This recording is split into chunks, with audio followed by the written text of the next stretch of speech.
Essa religião diz que haverá a segunda volta de Jesus. Essa religião diz que Jesus é um profeta sem pecados. Sabe de que religião eu tô falando? Vi um ateu falando assim, né?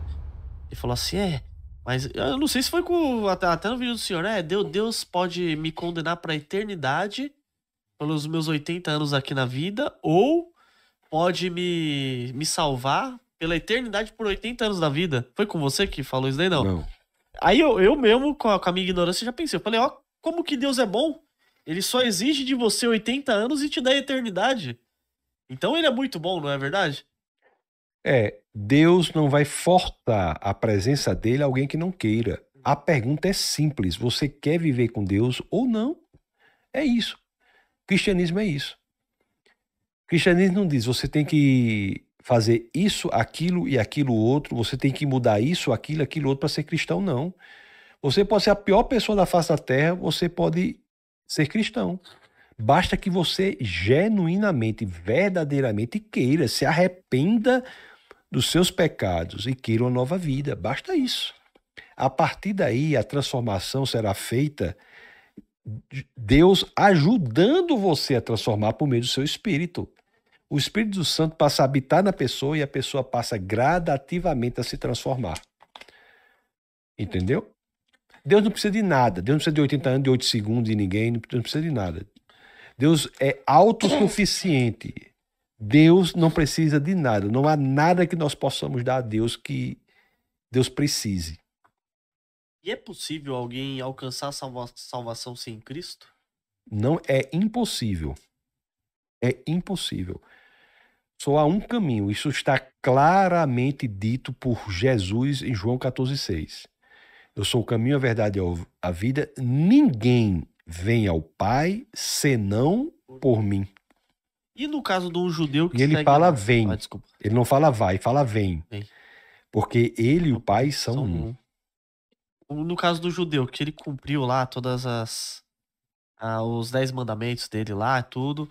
Se ele não for para Cristo, ele não é salvo. Primeiro, não consegue cumprir mandamento de forma nenhuma, porque 2/3 dos 613 mandamentos de Deuteronômio exigem a existência do templo, que foi destruído no ano 70 depois de Cristo. Judeu nenhum pode cumprir os mandamentos, são 613 em Deuteronômio.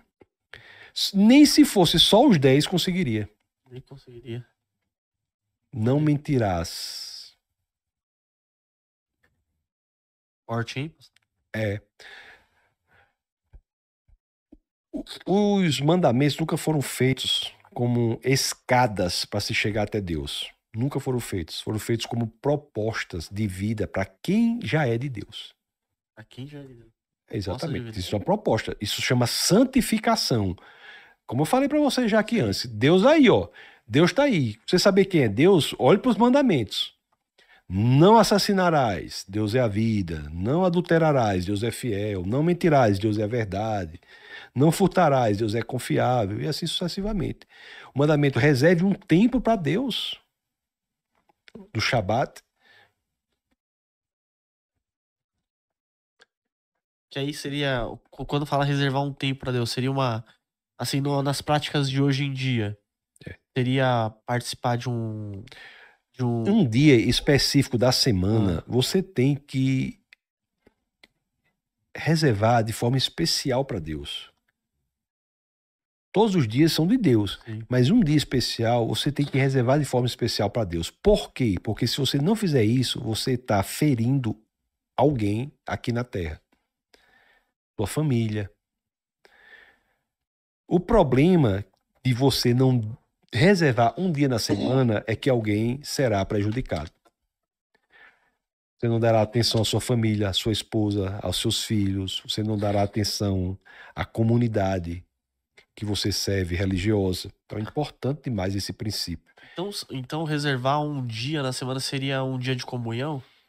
O dia de comunhão. Eu não digo que tem que ser o sábado especificamente. Eu não sou sabatista, como outras pessoas defendem. Porque esse mandamento não é repetido no Novo Testamento. Mas eu digo que o princípio por trás do mandamento do Shabat deve ser aplicado. Entendi.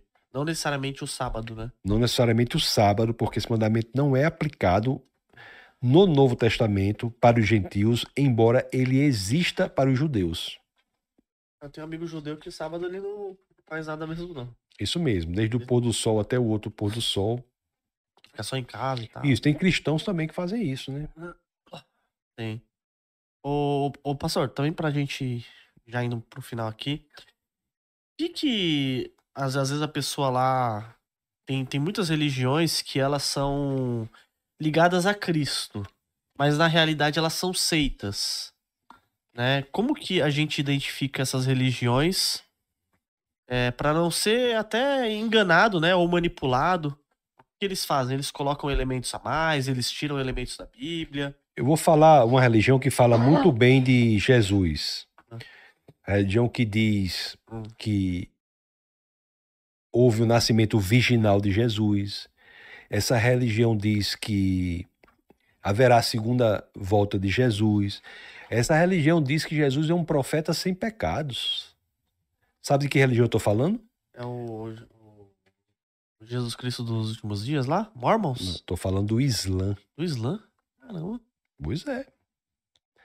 O Islã, ele fala tudo isso? O Corão fala tudo isso. Segunda vinda de Jesus, nascimento virginal de Jesus. Fala que entre os profetas, Jesus é o profeta imaculado. O Corão não fala mal de Jesus, não. Fala muito bem de Jesus. Agora, o Corão não diz que Jesus é Deus. Portanto, não é cristão. O Espiritismo fala mal de Jesus? Não. Muito bem. Para o Espiritismo, Jesus foi um espírito alto nível. Exatamente, alto nível. Diz que foi o 100% espírito de pureza. Não, diz que foi o espírito mais evoluído que já passou pela Terra. Não fala mal de Jesus, mas para o Espiritismo, Jesus é Deus? Não. Então não é cristão. Uma religião, ela é genuína quando ela é bíblica. Ela tem que seguir os preceitos ali da Bíblia. Existem, claro, elementos periféricos em que religiões genuinamente bíblicas podem discordar. Sim. Certo? Normal, porque o cristianismo é ortodoxo. O que é ortodoxia? Ortodoxia é a opinião reta. Orto-reto, opinião doxa. Por ser uma opinião reta, que a gente investiga, questiona, se abre o texto, a gente vai para o original. Sim. Faz tudo no mundo, porque a gente investiga. O Islã, o judaísmo são ortopraxias. Eles buscam o comportamento, a prática adequada com o texto. Nós buscamos também a prática, mas não a prática em primeiro lugar. Primeiro nós buscamos a interpretação correta do texto. Por isso que em elementos secundários pode haver divergência. Então, as religiões genuinamente bíblicas são aquelas que concordam com os elementos centrais do cristianismo. Que Jesus é Deus, que a Bíblia é infalível, que a Bíblia é suficiente. São elementos centrais do cristianismo. Embora possam discordar perifericamente. Eu tenho opinião sobre tudo. Mas não quer dizer que eu não considero uma pessoa que discorda de mim em elementos periféricos como se não fosse cristã. Vou dar um exemplo prático para você. Se você me perguntar o batismo bíblico é por imersão ou aspersão, eu lhe digo com a maior convicção do mundo que é por imersão. Por quê? Porque todos os exemplos de batismo na Bíblia são por imersão, pelo simples fato de que o nome baptizo em grego quer dizer imersão, o nome quer dizer imersão. Aspersão é rantizo. Então eu lhe dou 1000 exemplos para dizer que o batismo é por imersão. Agora, se há uma igreja que batiza por aspersão, eu não vou dizer que ela não é bíblica no sentido de não ser cristã por conta disso. Sim. Embora eu ache, tenha convicção de que ela não está fazendo a interpretação correta nesse ponto periférico. Exatamente. Ó. É isso mesmo. Uma aula, hein? Você concordou? Concordei. Se não concordou, diga. Não, se não concordou, diga. Concordei mesmo, porque Matheus concordou? O Matheus concordou? O Matheus falou que concordou. É que eu digo que às vezes até, né, pô, você hoje é uma liderança importante na internet. Eu vejo o Nicodemos, que é uma liderança importante, outros, pastor César também é uma liderança importante. E é legal que até entre vocês, assim, tem alguma coisa que não tem uma discordância, né? Você fala, não, mas ó, veja bem, por esse lado, você fala, pô, faz sentido. Aí o outro fala, não, mas por esse lado também, pô, também faz sentido. Então, é sempre legal ter essa discussão, esse bate-papo, né? Para trazer mais clareza para as pessoas.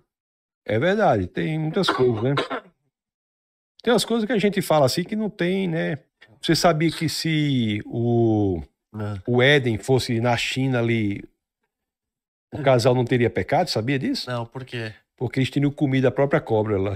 A cobra já ia ser picada. Mas É ser picado no churrasco da cobra, né?